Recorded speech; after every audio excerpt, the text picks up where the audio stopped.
I love that your doctor was on the show at the show on Friday, and he was like, "Doc, am I okay?" That's my Cuban doctor. I don't think he's a doctor anymore. I met him about 15 fucking years ago at the Comedy Store, and we became friends.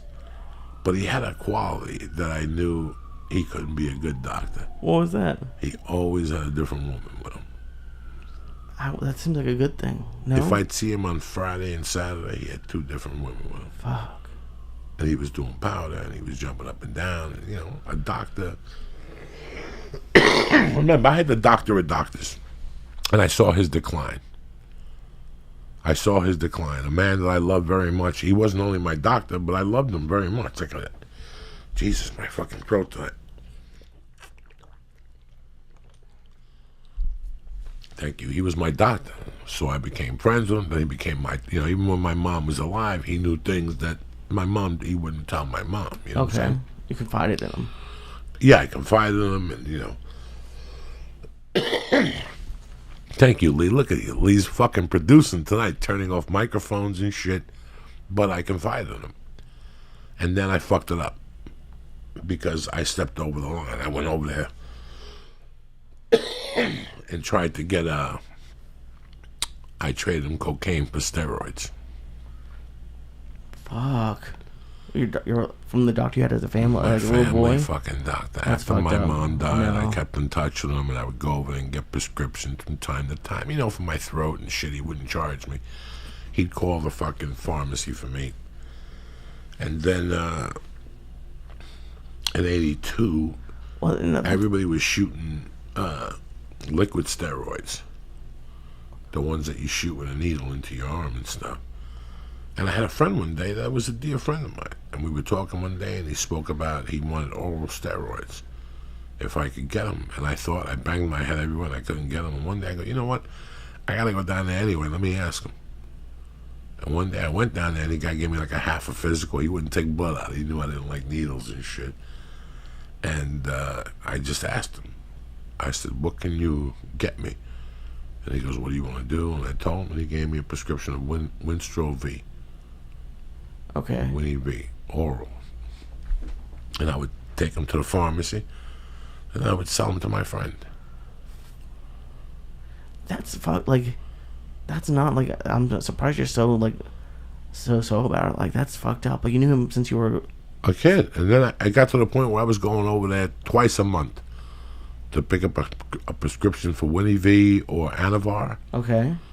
And they're just mild steroids. Okay. And he'd ship them over to a pharmacy, and I'd go to the pharmacy as whatever, and I'd fucking take them, and I'd sell them to my buddy.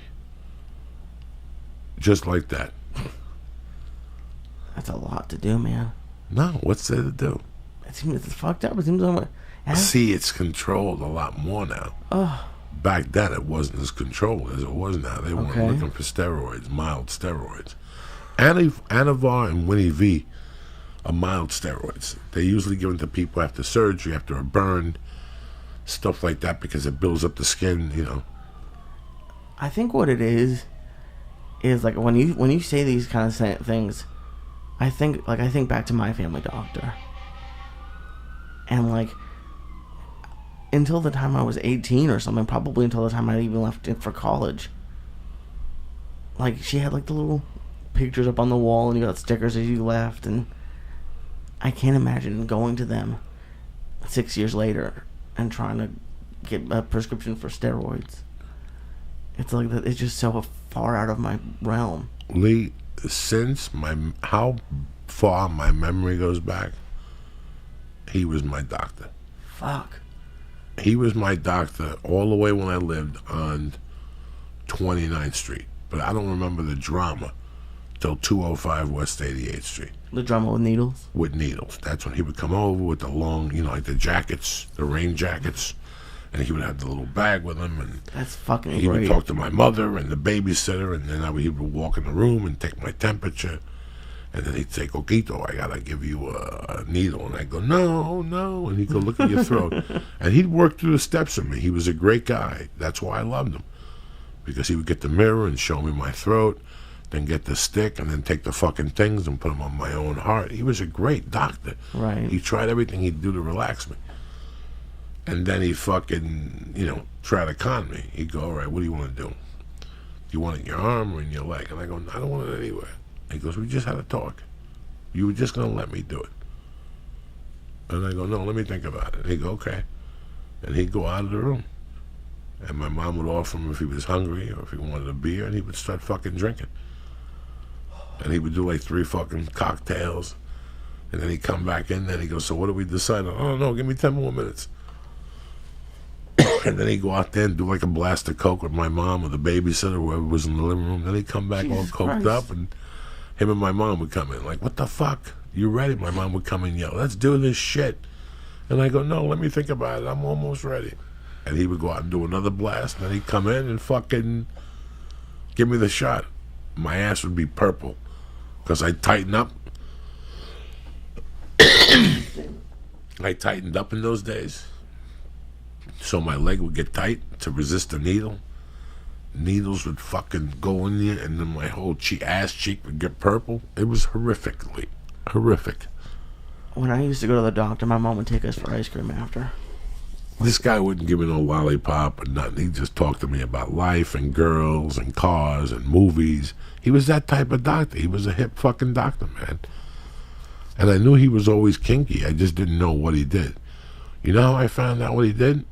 When I got off on coke the first time, I thought about him.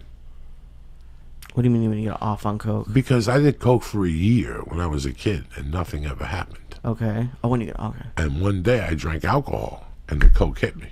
Oh. It became something else. And then after that, the coke started hitting me every time I drank alcohol. Okay. Sorry. So then what happened when you went get off for a year? When you got off what for a year? You said you got off coke for a year and you thought of him.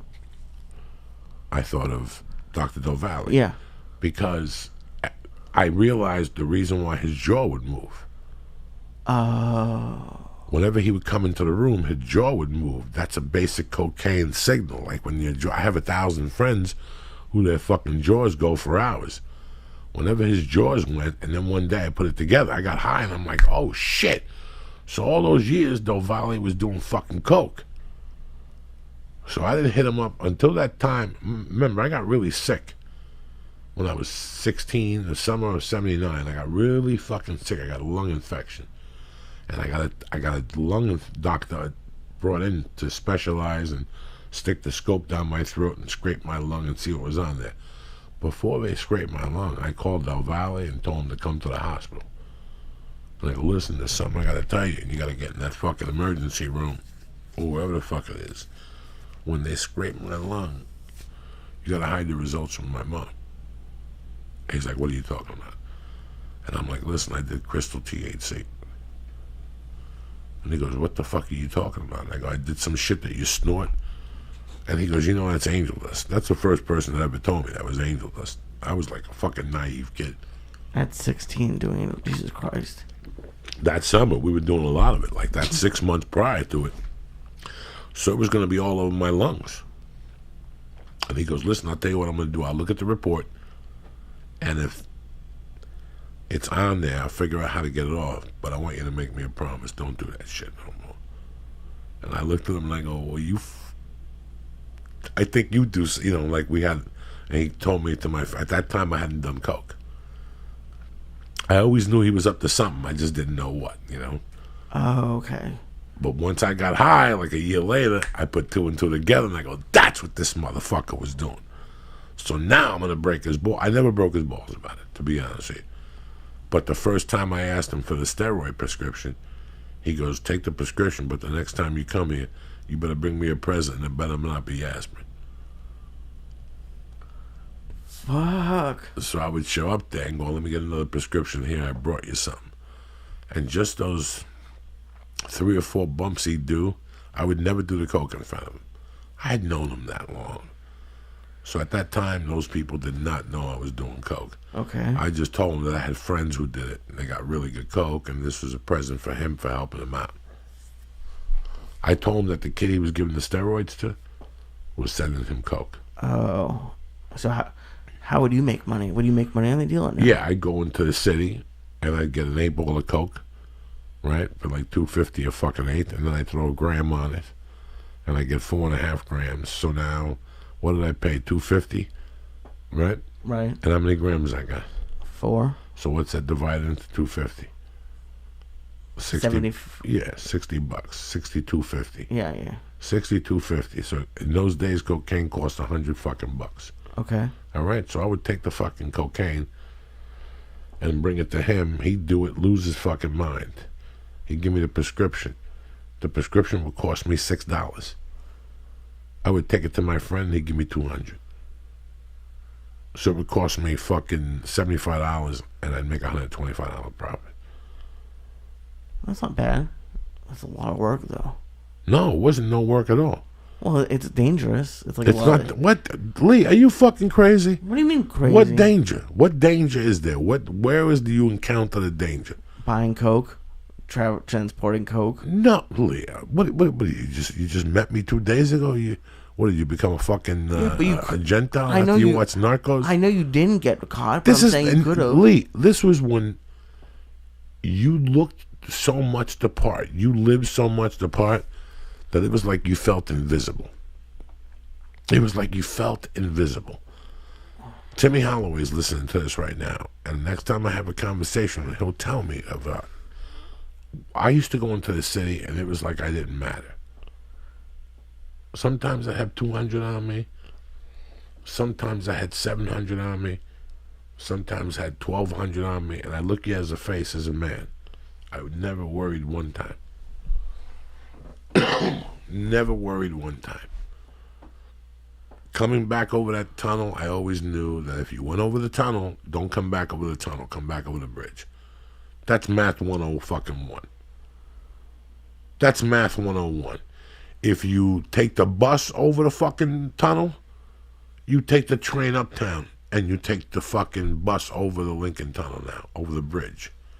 Vice versa also. You make something out of it so they don't pinch you as a fucking whatever. You always have an excuse for why you went there. But what if the cop's just having a bad day and it's like, hey, you're...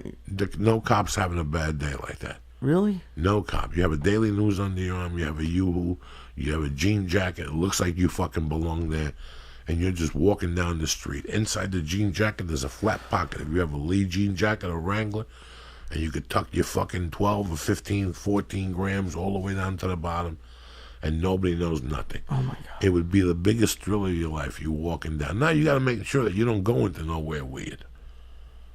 What are you saying, Joey? Don't stop at a fucking porno hub because they got people that you never know. You take your jacket off, the chick's giving you a lap dance, and next thing you know, she's clipping you 12 grams of coke. So you go from point A to point B. A lot of things can happen when you have that blow in your pocket. That's the danger. Exactly. That's what I'm scared of. No, there's nothing's going to happen. The worst thing you and I are going to do, we're two fat fucks. We're going to stop at Ray's Pizza and get a slice of pizza and a soda. That's it.